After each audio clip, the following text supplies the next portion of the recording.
अस्सलाम वालेकुम everyone, this is हफीज़ुर Rahman, आपका होस्ट अल हफीज़ रियल एस्टेट की जानिब से आपसे मुखातिब है। आज का ये व्लॉग बहुत इंपॉर्टेंट व्लॉग है क्योंकि नवंबर का महीना ख़त्म होने लगा है और इस महीने के अंदर मार्केट के ऊपर इस महीने का क्या असर पड़ा है, इस महीने के अंदर डीएचए मुल्तान के अंदर क्या इंफ्रास्ट्रक्चर में डेवलपमेंट आई है, रेट्स के अंदर क्या चेंजेस आई हैं, सेक्टर वाइज इस टाइम क्या पोजीशन है, इन सारी चीज़ों को एक मंथली समराइज़ करने के लिए ये मैंने डिटेल में बनाया है। उम्मीद है आप सब के लिए, चाहे वो सेलर्स हैं, चाहे वो बायर्स हैं या डीएचए के इंफॉर्मेशन सीकर्स हैं, उनके लिए ये बहुत इंपॉर्टेंट साबित होगा। बगैर देर किए मैं व्लॉग को शुरू करता हूँ। सबसे पहले मैं बात करूँगा डीएचए मुल्तान के इंफ्रास्ट्रक्चर की। अब मैं इसकी बात पहले प्राइसेस से पहले क्यों कर रहा हूँ, क्योंकि ये वैल्यू एडिशन है, एक्चुअल वैल्यू एडिशन। अब मैं इसको वैल्यू एडिशन क्यों कह रहा हूँ, पहले ये होता था कि डीएचए मुल्तान के अंदर आप प्लॉट्स फाइज लेते थे, प्लॉट्स को ट्रेड्स करते थे, रेट बढ़ जाते थे। ये वैल्यू एडिशन नहीं है। वैल्यू एडिशन तब होती है जब उस लैंड के ऊपर रियल एस्टेट की डेवलपमेंट होती है, आया वो किसी भी सेक्टर के अंदर किसी भी शोबे से ताल्लुक़ रखती हो, चाहे वो आप कोई कमर्शियल बनाते हैं, रेजिडेंशियल हाउसिंग बनाते हैं, हॉस्पिटैलिटी बनाते हैं, कुछ भी बनाते हैं। अब अगर मैं डीएचए मुल्तान की नवंबर 2024 की बात करूं, सबसे पहले जो इस नवंबर के स्टार्ट में डीएचए ने किया वो सेक्टर टी के जो विलाज हैं, लो कॉस्ट हाउसिंग स्कीम्स, ये बेसिकली एक प्राइवेट बिल्डर्स की तरफ से बनाए गए थे जो रिंग रोड पर वाक़ई हैं, और इनकी इलेक्ट्रिकल एनर्जाइजेशन इसको डीएचए ने दिया है। उसका फ़ायदा ये होगा कि बहुत जल्द सेक्टर टी के अंदर 5 मरला के वो लोग जिनके घर हैं या विलाज हैं या लो कॉस्ट हाउसेस हैं, उन लोगों को बिजली मिल सकेगी, वो लिवेबिलिटी की तरफ बढ़ेंगे, यहाँ पे आबादी हो सकेगी, क्योंकि अभी तक सिर्फ 5 मरला के अंदर सेक्टर वी वो वाही सेक्टर है जिसमें पोजीशन है। दूसरे नंबर के ऊपर साउथर्न बिजनेस डिस्ट्रिक्ट, जिसको अगर मैं ये कहूँ कि वो डीएचए मुल्तान की हिस्ट्री के one of the largest commercial zone है, वो डीएचए ने लॉन्च किया है, तो ये गलत नहीं होगा। ये बेसिकली वो कमर्शियल जोन है जैसा कि थीम आपको लाहौर में डीएचए फेज 6 वगैरह में मिलती है या बाकी बड़े डीएचए में मिलती है। डीएचए इस्लामाबाद फेज़ 2 के अंदर आपको मिलती है कि मेन बुलेवर्ड की दोनों तरफ छोटे कमर्शियल होते हैं, 4 मरला 8 मरला, उसके बाद एक बड़े सेंट्रल कमर्शियल होते हैं। ये theme sector DHA phase 2 Islamabad के अंदर एग्जिस्ट करती है। तो इसमें जो एमपीएस वाला गेट है हमारा, बहाउद्दीन ज़करिया गेट डीएचए का, उस गेट से लेकर और सेंट्रल स्क्वायर तक एक चेन बनाई गई है कमर्शियल्स की, जिसमें जब आप एंटर होते हैं आपके दोनों तरफ डिफरेंट साइजेस के कमर्शियल प्लॉट्स अवेलेबल हैं, जिसकी लॉन्चिंग डीएचए ने की है। ये बड़ा ही कमर्शियल डीएचए मुल्तान के लिए बहुत ज़रूरी है, क्योंकि जब तक कमर्शियल आबाद नहीं होंगे तब तक रेजिडेंट्स कैसे आएंगे। अभी भी मुल्तान के जो लोकल कम्युनिटी है उनका ये ख्याल है कि यार जब तक भी अगर हम डीएचए में रहते हैं तो हमें कुछ भी किसी भी तरह की हमारी नीड होती है तो हमें डीएचए से बाहर जाना पड़ता है। हालांकि हकीकत में अब ऐसा नहीं है। डीएचए के जो स्टार्ट के एरियाज़ हैं, जब हम बात करते हैं बोसन रोड वाले गेट से, तो उसमें काफ़ी एमिनिटीज़ आ चुकी हैं, लेकिन डेफिनेटली बहुत से कस्टमर्स ईस्ट आते हैं और कंफर्ट के लिए ही ख़ुद को मूव करते हैं। इसके बाद एक बहुत ही अहम स्टेप डीएचए मुल्तान की तरक्की के अंदर वो ये कि डीएचए मुल्तान में सीरीन विलास के नाम से एक विलास का प्रोजेक्ट लॉन्च किया गया है। ये विलास का प्रोजेक्ट डीएचए के जो अपने विलास हैं सेक्टर सी के अंदर, उनसे बिल्कुल अटैच्ड है, ठीक है, लिंक प्रोजेक्ट है, और इसके अंदर 5 मरला 7 मरला और 10 मरला की कटिंग है। हमारे पास बहुत ही लिटिल इन्फॉर्मेशन है इन विलास के हवाले से। जैसे ही फर्दर इन्फॉर्मेशन पब्लिक होती है मैं इंशाल्लाह आप लोगों के साथ शेयर करूँगा। इसके बाद जो सबसे मेजर अपडेट आई थी वो रिट्स आर्केड की आई थी। ये मुल्तान की हिस्ट्री का, डीएचए मुल्तान की हिस्ट्री का वो पहला प्रोजेक्ट है जो 6 महीने की कम तरीन टाइम पीरियड के अंदर वो डिलीवर होने वाला है। मैंने रिट्स आर्केड का बहुत डिटेल में, बहुत कंप्लीट और बहुत ही अच्छा व्लॉग बनाया है, आप लोग मेरे चैनल पर देख सकते हैं, मैं लिंक भी डिस्क्रिप्शन में डाल दूँगा।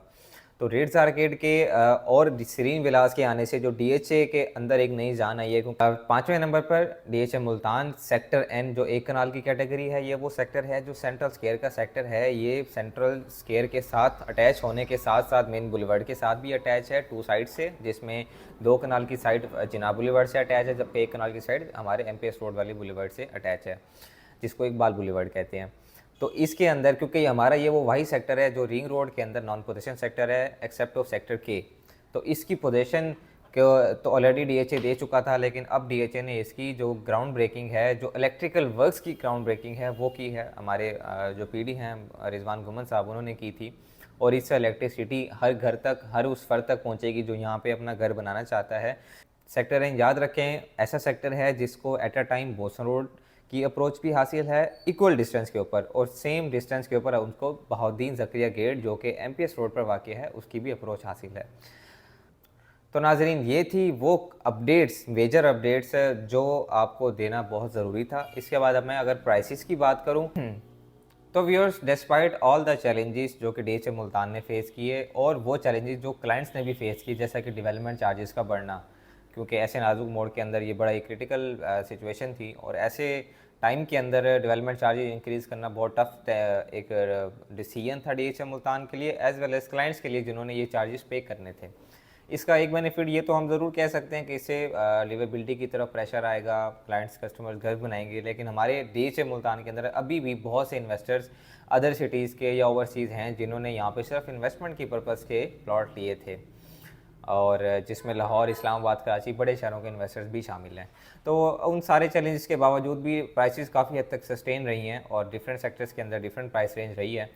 और एक जो बेसिक मेजर एक अच्छा इम्पैक्ट जो रियल एस्टेट की तरफ से मैं देख रहा हूँ वो ये है कि इंटरेस्ट रेट कम हो चुका है। का जो इंटरेस्ट रेट था वो 20 से 21% था, अब वही इंटरेस्ट रेट कम होकर तकरीबन आई थिंक 12 से 13% पे आ चुका है। इंटरेस्ट रेट के कम होने से अगर ये मजीद सिंगल डिजिट पर आता है, उससे भी रियल एस्टेट के ऊपर बहुत अच्छे इम्पैक्ट पड़ेंगे, क्योंकि डेफिनेटली वहाँ पर आपको अगर 10% एप्रिसिएशन मिल रही है आपके कैपिटल की और दूसरी तरफ रियल एस्टेट आपको दे रही है 15 से 20% एनुअल एप्रिसिएशन, तो ये बहुत अच्छा डिसीजन होगा इन्वेस्टर्स के लिए और उन लोगों के लिए जिनका पैसा बैंकों में पड़ा है कि वो वहाँ से अपने पैसे को एग्जिट करें और रियल एस्टेट के अंदर इन्वेस्ट करें। मैं ज़रूरी नहीं है मैं कहूँ कि DHA मुल्तान के अंदर पाकिस्तान की रियल एस्टेट के अंदर बहुत ज़्यादा पोटेंशियल है। आपको हर जगह ग्रोथ नज़र आती है, बड़े शहरों में और छोटे शहरों में।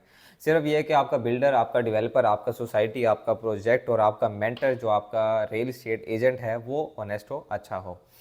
तो इन सारी चीज़ों को मद्देनज़र रखते हुए अगर आपकी किसी भी किस्म की क्यूरी है, आप कमेंट के अंदर ड्रॉप कर सकते हैं अपना क्वेश्चन, आप स्क्रीन पर दिए गए नंबर पर रब्ता कर सकते हैं। इसके साथ साथ आप मुझे कॉल भी कर सकते हैं, मैं 24/7 अवेलेबल हूँ। DHA मुल्तान का अल्हम्दुलिल्लाह एक्सपीरियंस है और काफ़ी टाइम से आप लोगों को सर्विस दे रहा हूँ। तो एक रिक्वेस्ट मैं आपसे लाजमी करूँगा कि मेरे चैनल को सब्सक्राइब करें, वीडियो को लाइक करें, कोई भी क्यूरी हो तो कमेंट करें और जितना जल्दी हो सके DHA मुल्तान के अंदर इन्वेस्टमेंट करें, क्योंकि इस टाइम प्राइसेस बहुत रीज़नेबल हैं। डेवलपमेंट चार्जेस ज़्यादा हैं, लेकिन इसका हल ये है कि आप कंस्ट्रक्शन की तरफ हैं। जो लोग DHA मुल्तान के अंदर घर बनाना चाहते हैं उनको हम कंस्ट्रक्शन फैसिलिटीज़ भी प्रोवाइड करते हैं।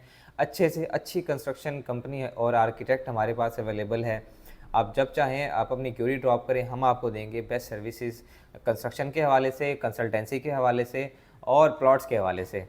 तो जो भी आपकी क्यूरी हो हमें रब्ता करें फौरी तौर पर, और फ़िलहाल के लिए मुझे इजाज़त दें। अल्लाह हाफिज़। मैं DHA मुल्तान हूँ। मैं हूँ नए दौर की जदीद सहूलियात से आरास्ता।